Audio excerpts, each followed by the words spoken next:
Very good morning. अध्याय 12 class 10th गणित। और इसमें आज शुरू करेंगे पृष्ठीय क्षेत्रफल और आयतन वाली प्रश्नावली यानी 12.1। शुरुआत करेंगे बोर्ड एक के पर्पज़ से काफ़ी सारी महत्वपूर्ण है ये प्रश्नावली। इसमें जो पहला प्रश्न है वो इस प्रकार से लेकर के आया हूँ। दो घन जिनमें प्रत्येक का आयतन 64 सेंटीमीटर क्यूब है, यानी कि दो घन हैं। ये मैंने एक डायग्राम बनाया है। इसका आयतन भी 64 सेंटीमीटर क्यूब है और इसका भी आयतन 64 सेंटीमीटर क्यूब है। के संलग्न फलकों को मिलाकर के एक घनाभ बनाया जाता है, यानी कि दोनों को जोड़ करके एक घनाभ बना दिया और घनाभ का निकालना है अपने को पृष्ठीय क्षेत्रफल।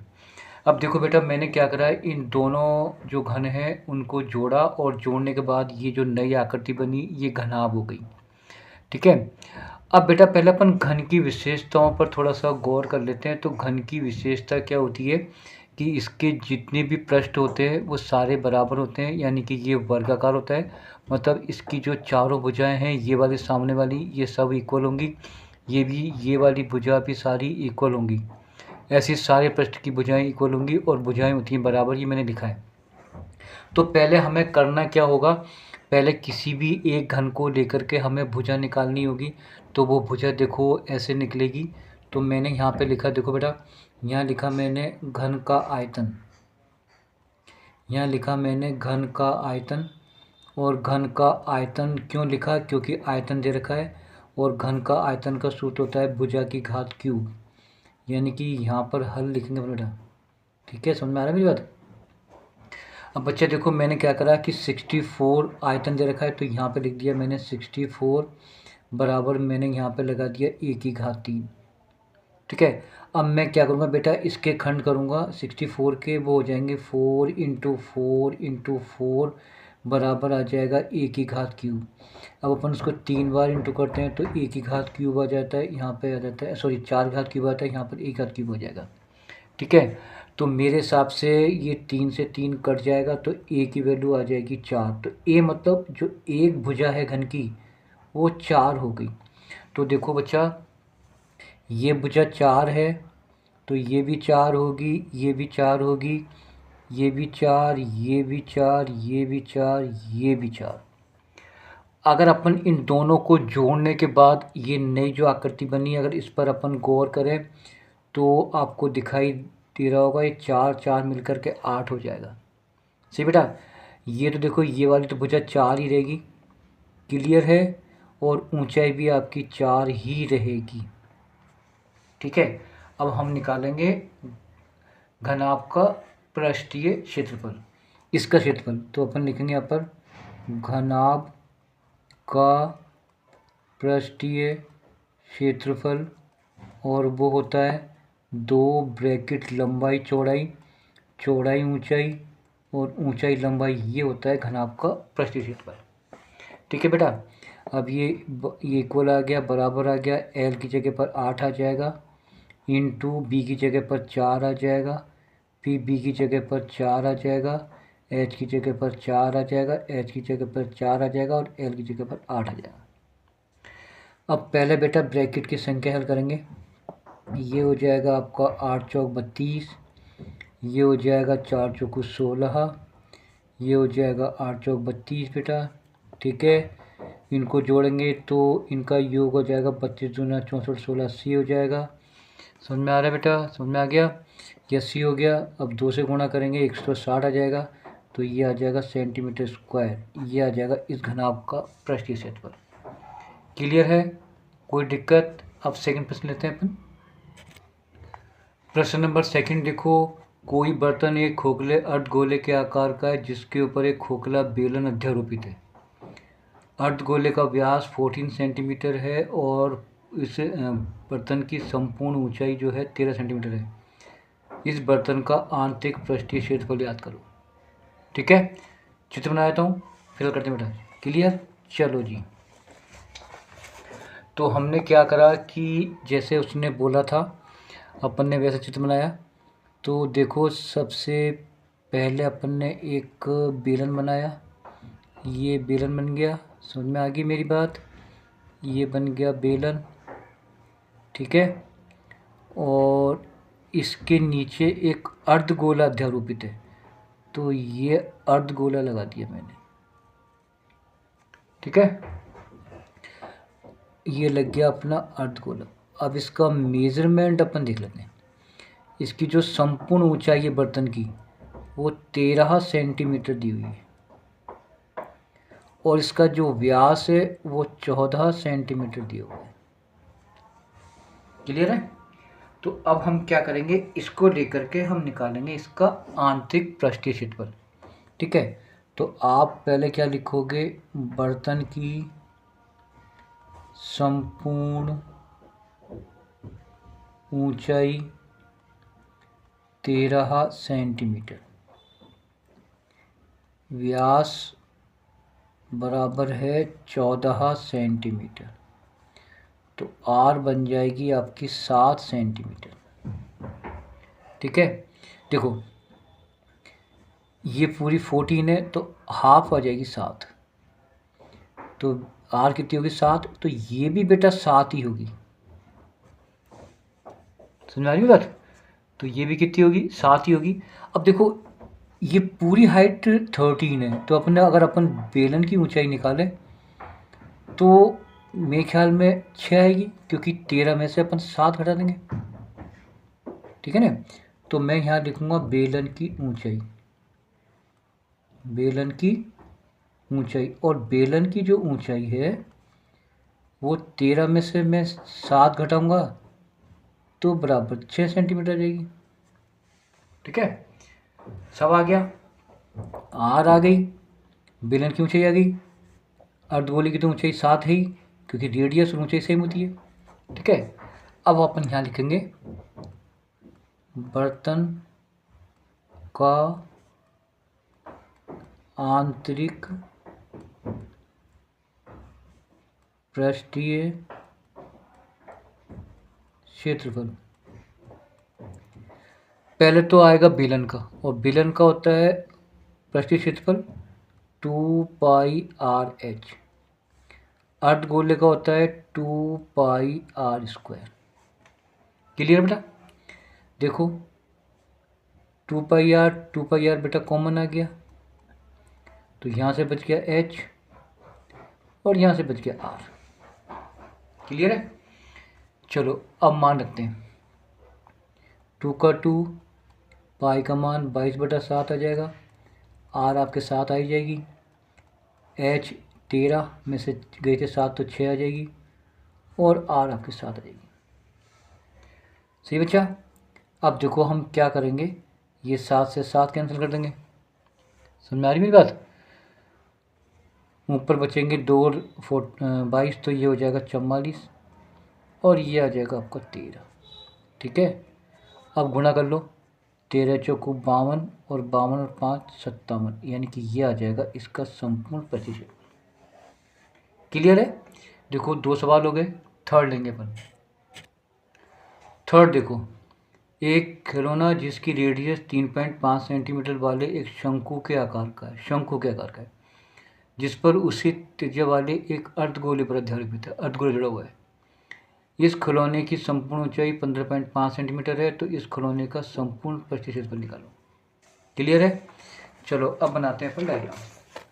तो देखो पहले बनाया मैंने शंकु, यह आ रहा है आपका प्रश्न नंबर 3। तो बच्चा देखो ये मैंने एक शंकु बना दिया। क्लियर है? इसके नीचे मैंने अर्धगोला जोड़ दिया। ठीक है, अब इसकी जो रेडियस है आर बराबर दे रखा है 3.5 सेंटीमीटर। इसकी जो कंप्लीट हाइट है यहाँ से यहाँ तक वो दे रखी है 15.5। अब बच्चा जब ये 3.5 है तो ये भी तो 3.5 ही होगी, मैंने अभी बताया था, क्योंकि आर जो है ऊंचाई के बराबर होती है।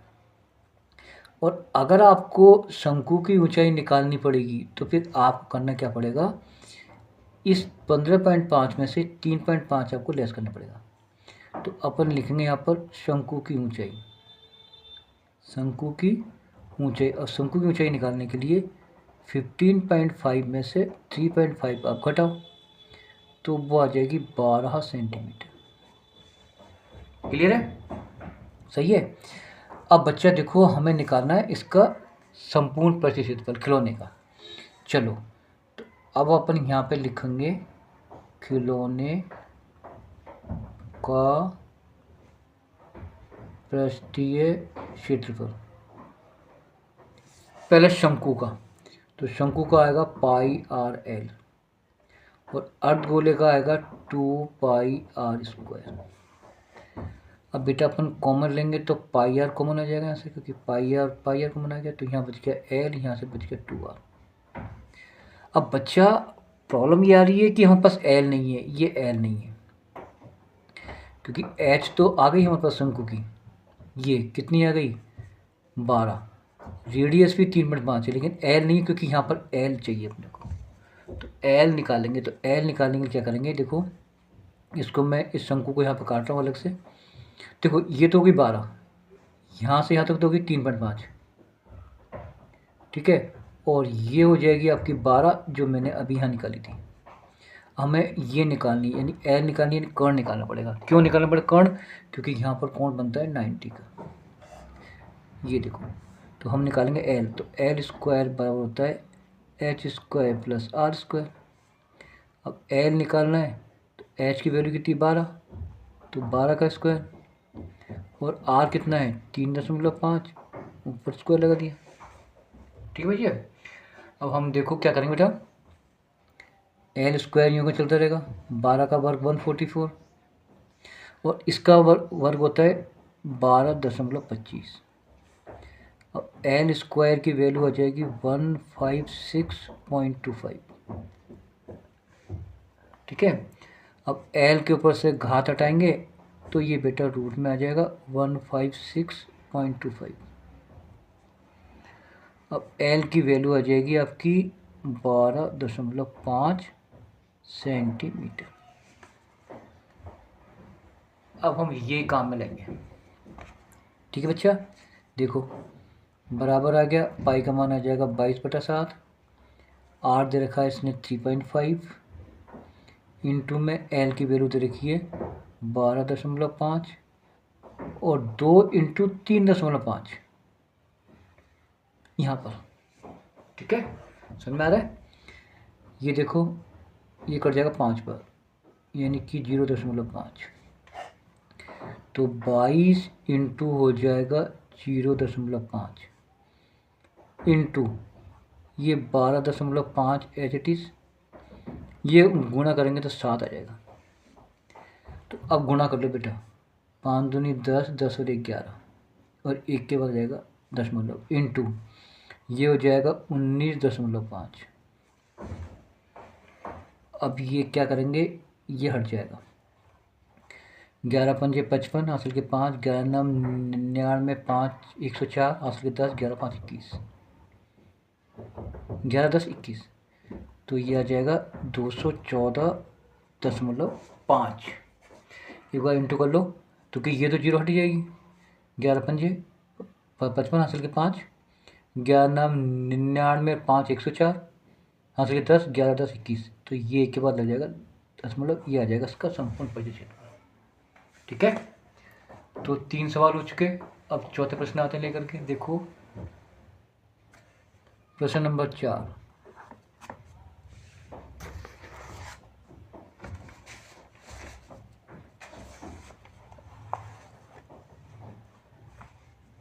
देखो, भुजा 7 सेंटीमीटर वाले एक घनाकार ब्लॉक के ऊपर एक अर्धगोला रखा हुआ है।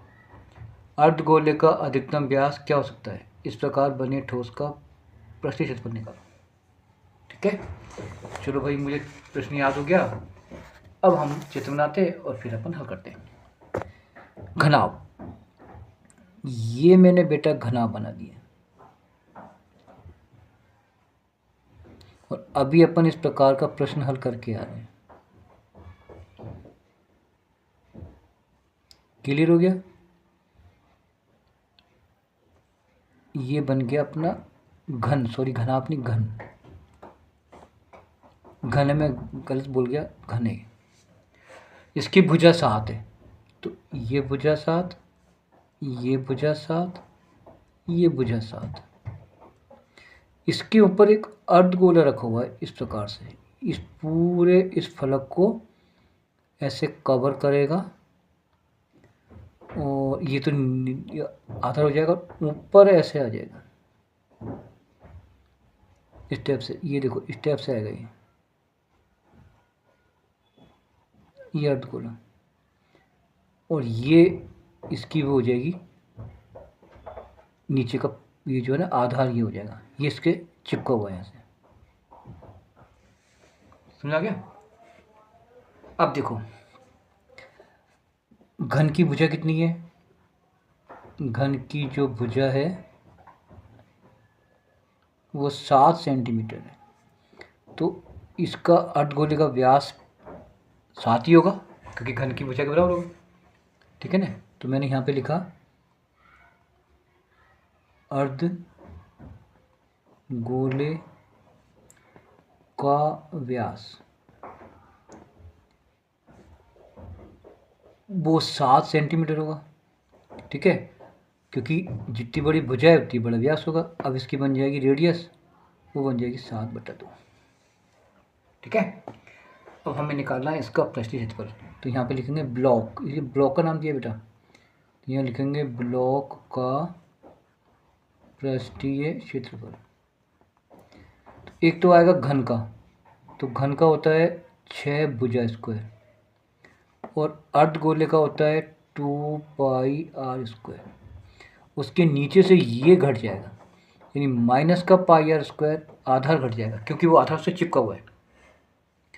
तो आपका ये बच जाएगा 6a² प्लस का 2π में से पाई घट गया तो πr² बच गया। सही है?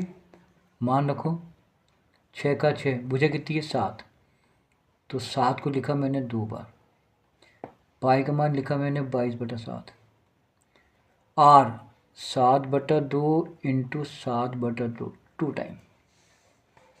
सही है? अब देखो बच्चा हम क्या करेंगे, ये 7 से 7 गया, 2 से गया है 11 बार। ठीक है, अब गुणा कर लो, 7 को करेंगे 7 7 49, और 49 किससे होगा 6 से। यहाँ पे आ जाओ 11 7 77/2। ठीक है भाई, अब अपन क्या करेंगे, इसको गुणा करेंगे। देखो 6 नाम 54, हासिल के 5, 6 चौक 24 और 5 29। ये करेंगे तो 3 दूनी 6, फिर होगा 17 में 8 और ये 5। अब इनको जोड़ बचा, 8 और 4 12 का 2 हासिल का 1, 10 और 3 13 का 3 हासिल का 1 और ये 3, ये 5, ये बन जाएगा आपका आंसर। तो ये आ जाएगा 332.5 सेंटीमीटर स्क्वायर। इस ब्लॉक का क्षेत्रफल ये होगा। तो ये आज के कुछ प्रश्न थे 4, और फिर अगले की वीडियो लेके आएंगे। धन्यवाद। और मेरे चैनल पर इस पूरे टॉपिक की वीडियो बनी हुई है, मैं लिंक डिस्क्रिप्शन बॉक्स में दूंगा, जिससे आप वहाँ जाकर आराम से देख सकते हो। धन्यवाद।